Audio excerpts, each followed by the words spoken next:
যদি কোনদিন পথে ভুলে যাই, হাত ছানি দিয়ে কাছে নিও। আমি যদি কোনদিন পথে ভুলে যাই, হাত ছানি দিয়ে কাছে নিও।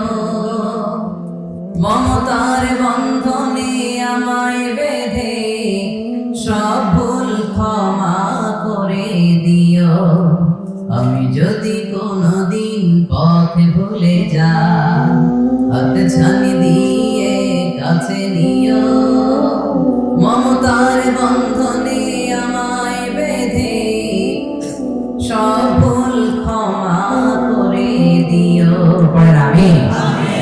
এজন্য আমরা প্রত্যেক সালাতে পড়ি ইহদিনাস সিরাতাল মুস্তাকিম। এটা সহজ সরল পথ। আল্লাহ বললেন এই পথেই চলবা, এই ইসলামকে আঁকড়ে ধরবা জীবনের সবখানে। ইসলাম